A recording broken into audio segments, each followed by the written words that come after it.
ಮತ್ತೆ ಆ ಅಜ್ಜಿ ಹೇಳಿದಾಗ ಸಂಜೀವಿನಿ ಲಡ್ಡು ಅಂತ ಹೆಸರಿಡಿ ಅಂತ ಹೇಳ್ತಾರೆ. ಯಾಕೆ ಅಂದ್ರೆ ನಮ್ಮ ಏನು ಹಿಂದೂ ಧರ್ಮದ ಹನುಮಾನ್ ಲಕ್ಷ್ಮಣನಿಗೆ ಒಂದು ಸಂಜೀವಿನ ಪರ್ವತದಿಂದ ತಂದು ಅವನ ಜೀವವನ್ನ ಉಳಿಸ್ತಾರೆ. ಆ ಒಂದು ಹೆಸರು ನೀಡಿ ನಿಮ್ಗೆ ದೇವ್ರು ಒಳ್ಳೇದ್ ಮಾಡ್ತಾನೆ ಅಂತ ಹೇಳಿದ್ರು. ನಾನು ಇನ್ನೊಂದು ಕೇಳ್ಪಟ್ಟೆ, ನಿಮ್ ಫ್ಯಾಮಿಲಿಯವರು ಕೂಡ ಇವಾಗ ಸಮಾಜ ಸೇವೆಯಲ್ಲಿ ನಿಮ್ಮ ಅಪ್ಪ ಆಗಿರ್ಲಿ ನಿಮ್ಮ ಅಜ್ಜ ಅಜ್ಜಿ ಆಗಿರ್ಲಿ ಕೇಳ್ಪಟ್ಟೆ. ಸರ್ ನೀವು ಕೂಡ ಸಮಾಜ ಸೇವೆಯನ್ನ ಮಾಡ್ತಾ ಇದ್ದೀರಾ, ಏನ್ ಹೇಳ್ತೀರಾ?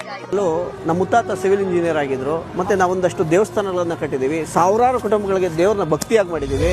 ಅದಷ್ಟು ಅಲ್ಲದೆ ಒಂದು ಏನು ಸಾರ್ವಜನಿಕರಿಗೆ ಒಂದು ಮಂಟಪಗಳನ್ನು ಕಟ್ಟೋದು ಮತ್ತೆ ಅವ್ರಿಗೆ ಆಹಾರ ಮತ್ತೆ ವಸತಿಗಳನ್ನ ಕೊಡುವಂಥದ್ದು ಎಲ್ಲ ಮಾಡ್ಕೊಂಡ್ ಬಂದಿದ್ದೀವಿ.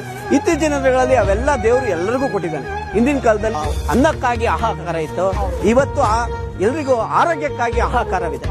ಆ ಆರೋಗ್ಯವನ್ನ ನಾವು ಏನಾದ್ರು ಸುಧಾರಿಸ್ಬಿಟ್ರೆ ಪ್ರತಿಯೊಂದು ಕುಟುಂಬ ಮನೆಗಳಲ್ಲಿ ಹಳ್ಳಿಗಳಲ್ಲಿ ಮತ್ತೆ ಅವರ ಫ್ಯಾಮಿಲಿಗಳಲ್ಲಿ ಒಂದು ಭದ್ರತೆ ಸಿಗ್ತದೆ. ಒಂದು ಫ್ಯಾಮಿಲಿನಲ್ಲಿ ಒಂದು ದುಡಿಯುವಂತ ಶಕ್ತಿ ಇರೋದೇನಾದ್ರು ಅಂದ್ರೆ ಒಂದು ಮನೆ ಯಜಮಾನಂಗೆ ಅಥವಾ ಮನೆಯಲ್ಲಿರೋ ಯಾರು ಯುವಕರು ಇರ್ತಾರೆ ಅಥವಾ ವಯಸ್ಸು ಯಾರೇ ಇದ್ರು ಒಂದು ಮಾರ್ಗದರ್ಶಕರಿರ್ತಾರೆ.